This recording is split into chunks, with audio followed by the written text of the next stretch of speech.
ngambo ya côté gauche mutu azali kondima na mo envoûtement na malédiction qui est ba mo okokuta na Bible te. Na pembeni tokotia mo malédiction yango moko kaka qui est yango ezali na Bible, yango okokuta na Bible. Tokoyeba entre batu mibale oyo na mutu azali kondima na envoûtement na malchance na mupiko moko, na mutu azali kondima na malédiction na mupiko moko. Tokoyeba comment batu oyo mibale bakoya ko balancer likambo eto bengi nini malédiction. Soki totie ponte, soki totie demi pikute bande konanga tokoyi ko zalawa du 1er jusqu'au 30. Tokoyeba ko pasola sujet oya la vérité si ben malédiction te. Olandinga mama ani na yokiyo naza contre te naza pour pete mais na linga ko bete po yoka ngai très bien kanga mana ngai l'impressario JOAQUIM ZAMBUANA na komana ko analyser les demi piko mo piko ya liboso ya bato bazali kondima na mo envoûtement na malchance mo piko ya mibale ya makambo etali nini mo malédiction kaka. Introduction poto ke neko pema poto zonga na linayebisa yo kaka ete mutu nyonso oyo azali kondima ete papa nanga alobeli ngai mabe yango naza kobala te, yango naza kobota te, tata mwasi alobaki boye asalaki boye, bato ya quartier bazali contre koteka na ngai, contre ba business na ngai, contre succès na ngai. Bato nyonso oyo okoya komona ete tokotia bango na mupiko ya bato oyo bandimaka nini envoûtement na malchance. Et puis bato nini oyo bazali na groupe bandimaka mo malédiction kaka ndenge ezali na Bible. Ne tango tokozoka ngai l'impressario JOAQUIM ZAMBUANA na kotante mpe ko analyser situation oyo po toyeba comment tokoke na émission oyo ya la vérité sur nini lisusu malédiction. Sur malédiction parce que ba définition ba mo awa to mélanger yango ya trop. Envoûtement ekoti na kati, malédiction ekoti na kati, malchance ekoti na kati, suka tokokende wapi?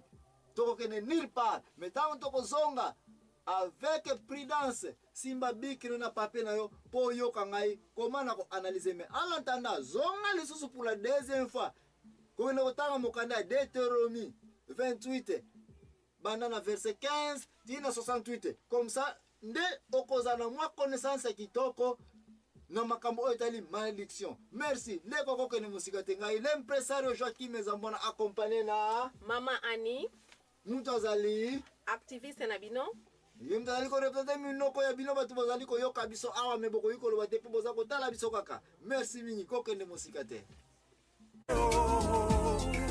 Elle est présentée par l'impressario JOAQUIM ZAMBUANA nazali accompagné na mama l'activiste Mama Annie. Mama Annie ye mutazali na munoko ya bino bato bozangi minoko ya koloba boko yiko na studio te na tango oyo.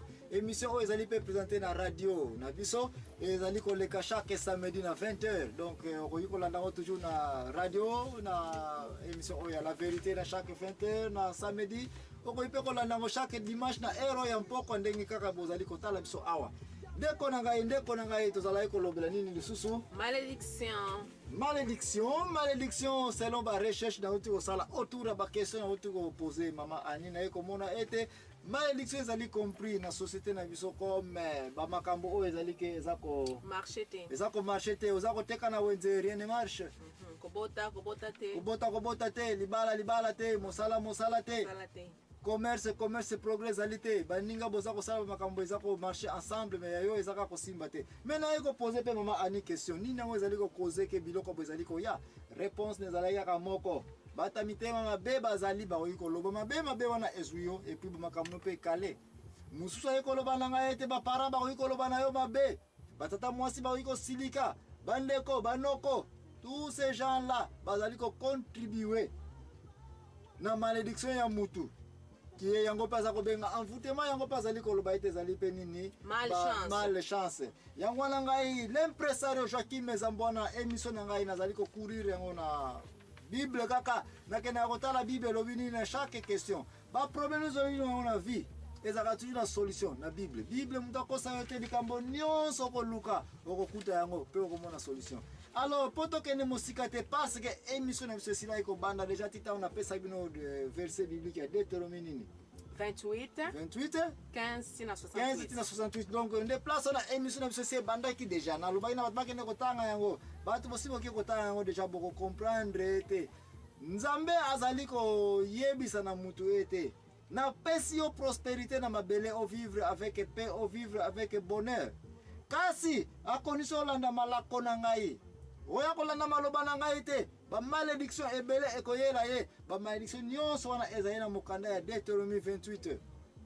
Yango wana lobaki te po ete soko kokoba na émission oyo eza malamu pona biso toyeba ete première erreur tozali kosala na mo malédiction selon ba recherche na ngai ezali ete tozali kosangisa na ba terme oyo ezali biblique te. Par exemple l'envoûtement, malchance. Biloko nyonso mibale oyo jamais oyi kotia mo envoûtement na malchance na mopiko moko benga ngo keza malédiction. C'est nanga oyoki ngai. Ozana question na sujet na yango. Mbala mususu na lobi mabe avant que tokoba corriger ngai nanu to yebisa ngai promis ozana ngo soki na lobete malédiction. Kotia yango esika moko na malchance te, kotia yango pe esika moko na envoûtement te. Est-ce que ozana problème na ntina na yango? Yeah, pona ni koyeba tina ya malchance na envoûtement. Tina na yango penza. Bon, merci mingi. Tina na yango ezali yango nde na ko expliquer yo na kati na émission oyo la vérité tant to koba. To bandi déjà. Tia yango na mutu ke mutu wa nyonso reconnaître ke azali na malédiction. Mutu wana aza capable ke na Bible akei ko luka quel genre de malédiction azali ko luka. Okotika ko lobela comment malédiction en 20. Il faut préciser malédiction ya nini? Ya nini? Par exemple, pesa ngai sorta malédiction nyonso oyo yebi. Bon, soki neti mutu asoluka kobota asokobota te. Merci mingi. C'est que comme ya malédiction na ezali nini? Stérilité. Azali na problème nini? Ya stérilité azali na problème nini? Ya kobota, n'est-ce pas? Okoya komona ete mutu soka azali na problème ya kobota. Azui yango comme azana malédiction ya stérilité. Possibilité ezali que soki to ko analyser na Bible to koya komona ete mutu oyo problème ne ezali wapi? Penini il faut ça pas bima na situation oyo. Mais soki to lobi ete mutu oyo azana envoûtement, azana malchance ya kozanga kobota, ndeko na ngai to kene nulle part na Bible. Pourquoi? Parce que mutu oyo de makambo ekoyela ye. Batu ya mokili Pie yango lobaki, bato oyo kene pa nganga, bako kene pa pasteur, bako oyo expliquer kana bango. Okoya komona ete mutu soka zui terme envoûtement, terme malchance na ka oya kozanga kobota. Mutu aza capable ko luka pe solution na batia mokili. Po ba expliquer, ba yebisa ye, ba talele makambo, ba salisa ye, ba bimisa na situation oya ya kozanga ko nini? Kobota. Okoya komona ete bakoya ko yebisa ete bakoko na yo, ba papa na yo, ba tata mwasi basilika ipa laki mbonga libala te po boy na boy. Yango na za problème oyo. Batu bakosala ba cérémonie mindenge olobaki. Et puis cérémonie otanga kosila kosalema, banganga basali ba makambo na bango, soit aboti te, mais to suka na point wana ke mutu oyo atia na mutu azana envoûtement, azana malchance ya nini? Ya kaya kobota. Akiko luka epa batu batalela ye. Mais ce que l'ongoli mo envoûtement, l'ongoli mo malchance na même situation oyo. Aucun na Bible ko yako kuta ete ba place ezali oyo bazali ko loba ete maudit soit les entrailles de la femme. Femme nini? Na ko pesa bino ba ka biblique ba verset biblique ezali ko loba ete mwasi nini yango oyo nzambe alakela mabeke akobota te. Ba condition nini oyo ezali ko sala ete mutu soka zali na yango akoti na une certaine malédiction ya kozanga kobota. Kaya kobota oyo tsango entre parenthèses tokoya ko expliquer yango bien na tango tokosangisa ba malédiction nyonso oyo ekoyi kozala na Bible o tokoyi koyeba. O nzambe a prometaki mutu. Te soki okoyokela ngai te, soki okosala kotambola na nzela na ngai te, seri ya malédiction ekoyela ngai. Ba envoûtement ser na ngai nde yango mutu akosala ete mutu akomi na panique. Akokende retrouver ndakwa nzambe basambela ye bapese mafuta ya solo kitoko po na nini po commerce ebanda kosala bien. Olobaki bako ba musu kosala même kingdom, n'est-ce pas? Ba kosala jeûne et prière. Pourquoi? Parce que mutu asili ko découvrir que azali na malchance ya ba commerce. Azana malchance, azana ba envoûtement ba business les a ko marcher te ba ta paiement ezali ko marcher. Parce que a considéré comme malchance, a considéré comme nini? Envoûtement.